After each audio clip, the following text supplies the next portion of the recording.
What are the best applications available on Linux? Today I'm going to go over my top 12 Linux apps that I think everyone should know about. Now, this top 12 list that I'm going to go over today, this will include applications that are mainly for the casual Linux desktop user, but I will throw in one or two apps that are built with the power user in mind.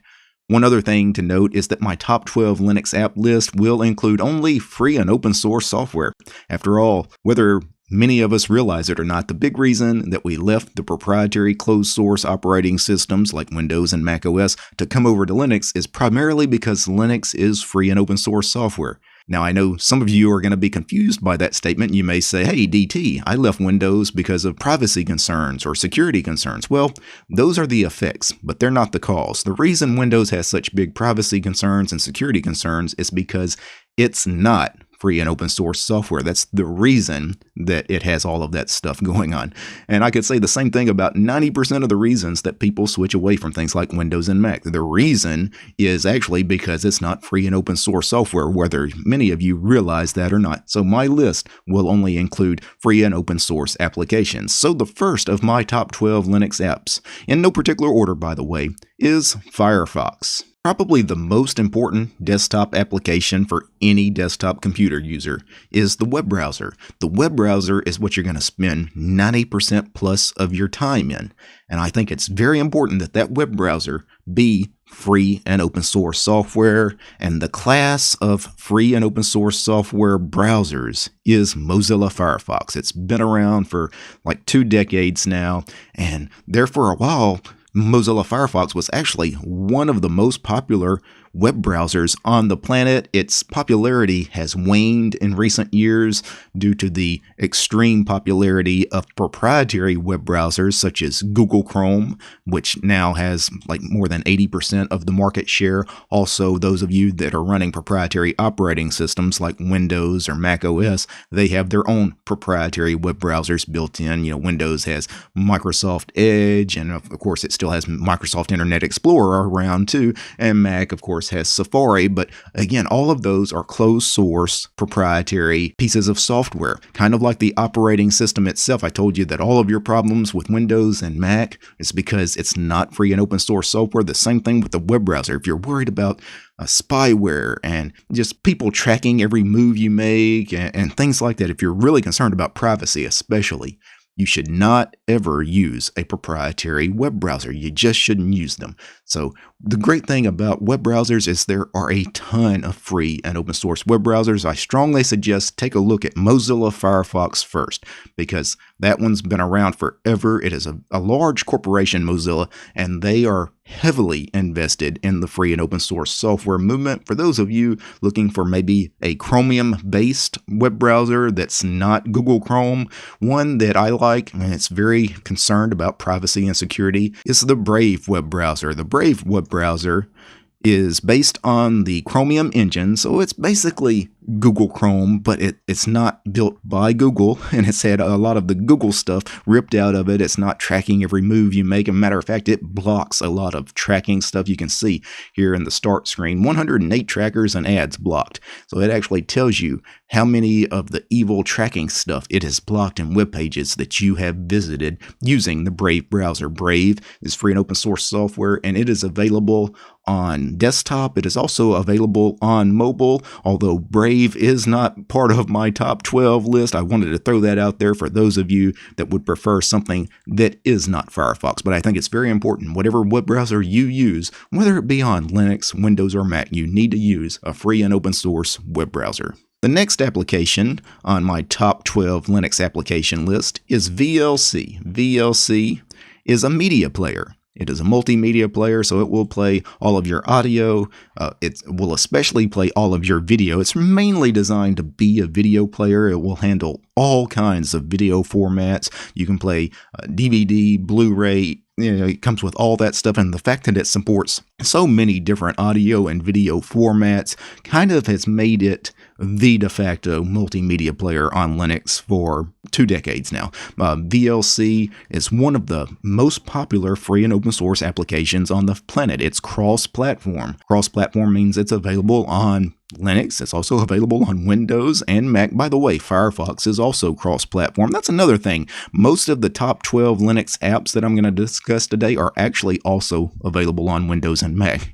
So it's not strictly for the Linux user, and I think those of you on Windows should also explore some of these free and open source applications as well, because if you start using these applications on Windows, when you decide to leave Windows to come over to Linux, it makes it so much easier because you've already been using a lot of these free and open source applications that so many Linux users use anyway. Next up on the top 12 Linux app list is LibreOffice. Now, LibreOffice is one of the most popular free and open source applications on the planet. It's actually multiple applications. It's actually an entire Office suite. This is our free and open source alternative to something like Microsoft Office. Now, Microsoft Office is, once again, proprietary closed source software. LibreOffice is free and open source software. That makes it much more secure and much more privacy respecting. What I launched here was LibreOffice Writer. This is the same thing as Microsoft Word. It's a word processor, but if I exit out of LibreOffice Writer here, there are other LibreOffice programs, including LibreOffice Impress, which I often use sometimes to make presentations. It's a really nice presentation software. There's also LibreOffice Calc, which is a spreadsheet program. It's your free and open source alternative to Microsoft Excel. The next application on my top 12 Linux app list is a free and open source alternative to things like Zoom and Teams and Skype. Right now, especially because of the lockdown period, so many of us have to do video conferencing, video chat, and all of those popular programs that you guys are being forced to use at your school and at your work are proprietary closed source software, but we do have a great free and open source alternative, and that program is called Jitsi. Jitsi functions very similar to things like Zoom and Skype, and all I need to do is enter a name for my conference and hit go, and it would take over my mic and my camera, so I can't actually show you guys this while recording this right now, but you can see some of the rooms I've created in the past included this room here that I titled DT is not bald, and this one here where I titled it DT is not my password. So Jitsi is a great video conference software. It is available on Linux on pretty much every Linux distribution. It's available as an app image. Next up on the top 12 list is a graphics program called GIMP. Now, GIMP stands for the GNU Image Manipulation Program. It is our free and open source alternative to something like Adobe Photoshop. So GIMP is designed for creating raster-based images rather than scalable vector graphics images. If you wanted to do SVG, there is another free and open source program that I'm not going to put on the list, but it's a fantastic program too. Inkscape is the one you want to install for SVG. For raster, go with the GNU Image Manipulation Program, which is actually just called GIMP. And, I can show you some of the stuff that I have made in this recently. This was a thumbnail for one of my recent videos that I created here in GIMP. I actually do all of the artwork for my YouTube channel in GIMP. I do the channel header and the thumbnails and everything I do art related, I do in GIMP. Next up on the top 12 list is a really cool system monitoring application. It's really a system cleanup application, and it is called Stacer.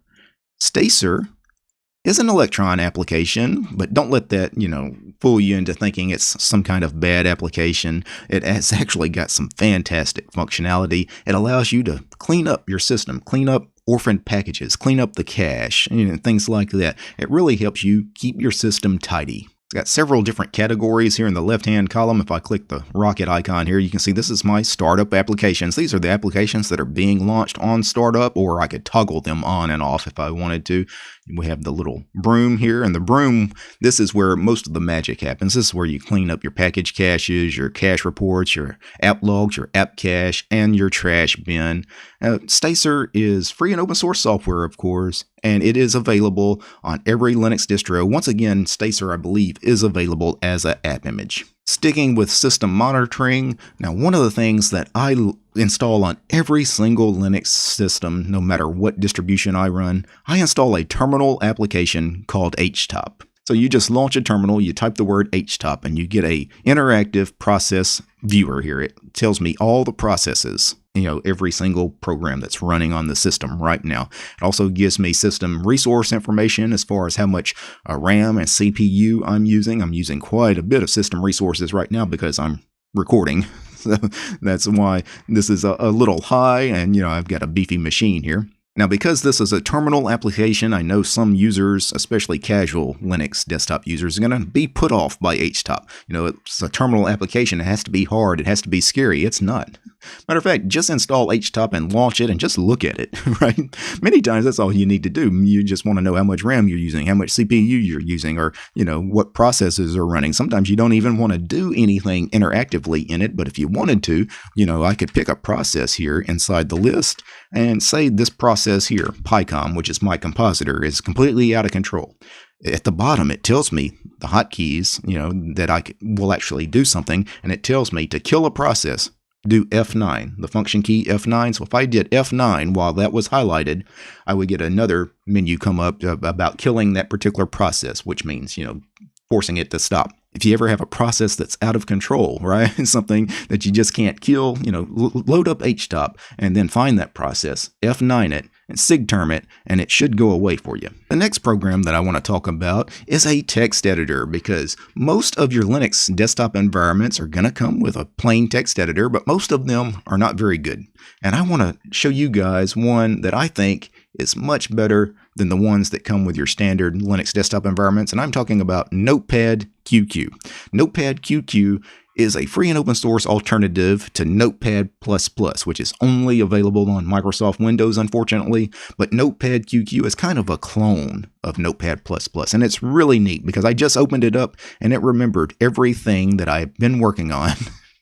Like this here, I created that document, I don't know, several days ago, and it's still here, exactly where I left off because I didn't close the tab. Even if I had not actually saved this document, it will still be here. Even if you don't save, you close out Notepad QQ, when you come back, what you are working on will still be in it. And that aspect alone is worth the price of admission, right? That makes Notepad QQ so much better than so many of the plain text editors that actually ship with most desktop environments on Linux. Next up on the top 12 Linux application list is the App Outlet.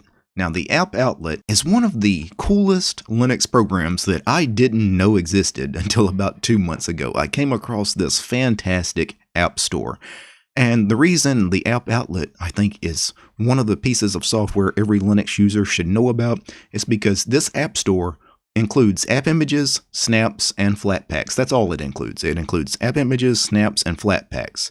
So this is not applications that are in your Linux distribution's core repository. These are third-party extra applications. And this is typically how you have to get proprietary programs installed, because by default, Linux distributions typically only have free and open source software in their repositories, and they will only ship with free and open source software already installed on the system. So if you need proprietary stuff like Discord, for example, or Skype, or Teams, or Spotify, things like that, you're not going to find those in your Linux distribution's core repositories. But all of those proprietary programs are available as these third-party packages. Typically, they're packaged as either app images, Flatpaks, or snaps. And the App Outlet lets you find all of that stuff. If I go to the search box here, let's just search for Discord, because that is a proprietary closed source program, and it is actually available. It's actually available as all three formats, so you could pick which format you want to install. Do you want to install the Flatpak, Snap, or App Image?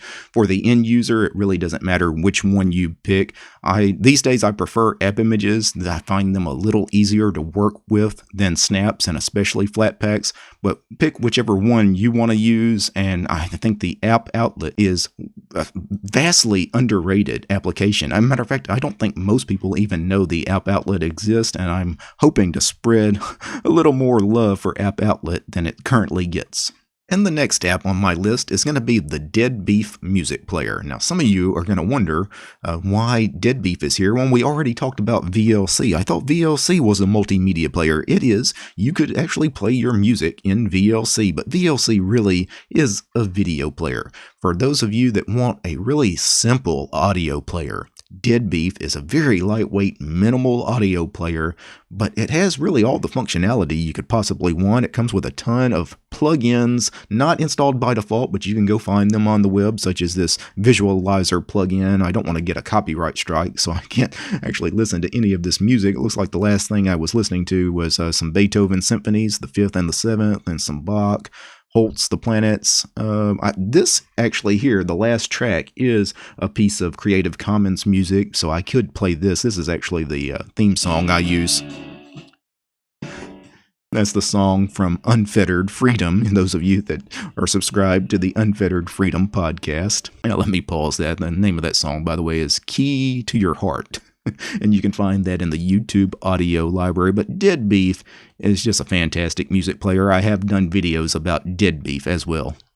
Now, the final two applications on my list are going to be geared toward more of the power user, or the person that is a little more curious about Linux. They want to explore some of the possibilities with Linux and maybe other operating systems as well. The first program I want to talk about is Oracle VirtualBox. So VirtualBox is a way to spin up virtual machines. What is a virtual machine? Well, it's not your physical machine. It's a virtual machine. So you can install an operating system in this virtual machine, and it's not really affecting your physical hard drive or anything, right? Yeah, it's not really there. And that's a great way to test out other operating systems. Say those of you that are on Windows and you're thinking about switching to Linux, but you're not ready to format the drive and make that commitment. Well, you know what you could do? You could test out Linux inside a virtual machine inside VirtualBox. For example, I have this VM here of Linux Mint 20. And you could just install Linux Mint 20 inside a VirtualBox, inside Windows, and you can test it out. And if I made this full screen right now, it would actually look and function exactly like Linux Mint running on physical hardware. Matter of fact, you couldn't tell the difference if I didn't tell you that I was running a VM. So this is a great way for Windows users to try out Linux. This is also a great way for Linux users to try out other distributions, because you don't want to constantly be reinstalling Linux distributions on your main machine, right? You just spin up a quick VM and take a look at them. And the final application on my top 12 Linux app list is really geared toward the power user, but I think you guys really should investigate this program because it will change the way you work. And that program is Vim. What is Vim? Well, let me open up a terminal, because Vim is a terminal application. And just type the word Vim and then the path to some text file on your system. Say I want to edit my bash RC file, for example. Do you spend a lot of time in a text editor? Now, if you are somebody that can barely type and you don't spend any time editing config files or doing any kind of creative writing or anything like that, then obviously spending a lot of time learning the Vim text editor may not be worth it. But if you're one of those people that are going to spend a lot of time, especially if you're a Linux tinkerer, you're going to spend a lot of time digging through config files and editing config files. Maybe you want to investigate scripting or programming. You want to start getting into that. Especially, you probably need to learn a little bit about Vim. Now, I have done several videos about Vim in the past, and I've done some tutorial videos on getting started with Vim, but basically what you need to know is that H, J, K, and L are the motion keys. So if I do J, you see the cursor goes down. If I go K, it goes up. L will move to the right, and H will move to the left. And all of this is done because by default you are in normal mode. You actually can't just start typing text. So H, J, K, L are the motion keys. If I want to delete something, DD deletes a line, U to undo. If I wanted to copy and paste something, I could YY for copy or yank, and then P to paste. And I don't really need that line, so let me DD. And then if I wanted to type something, I could type I on the keyboard to get into insert mode, and I could start typing. This is a line of text, exclamation point. I could escape to get back into normal mode, and maybe I don't want that line there. I'm going to DD to delete that line, but you know what? I want to just paste that line somewhere else. Well, it's copied since I did the DD. It's delete, but it's also, I could paste it somewhere. So if I wanted to, I could go 50, capital G, to go to line 50, and I could P to put that line right there on line 51. Now I don't want to do that either. Matter of fact, I just want to quit out of this. So I'm going to do a Q exclamation point to quit without writing. So that's a little bit about Vim. Check out my Vim tutorial videos that I've done in the past. I think those would get you guys up to speed. It really only takes about 30 minutes or so to really get up to speed on the basic Vim commands. Those of you that want to learn it in the terminal, run the command vim tutor, all one word. And the Vim tutor is just a documentation page that teaches you all about the Vim commands. And all you do is go through this document and read and just practice on the text in the document. So that is the Vim tutor.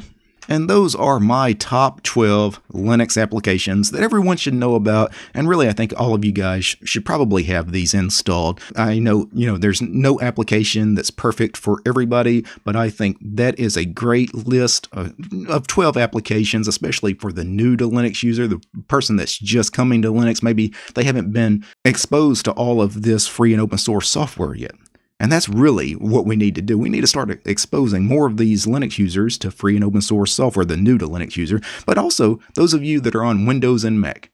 Almost every program I showed you on today's list, at least 9 or 10 of this top 12 here, are available on Windows and Mac as well. So try these out on those operating systems, and maybe one day when you decide to try out Linux as your operating system, now that you've been playing with all of these applications, it just makes the switch that much easier. Now before I go, I need to thank a few special people. I need to thank Devin Friend, Gabe, Corbinian, Mitchell, Akami, Arch5530, Chris, Chuck, Donnie, Dylan, Gregory, Lewis, Paul, PickVM, Scott, and Willie. They are the producers of the show. They are my highest tiered patrons over on Patreon.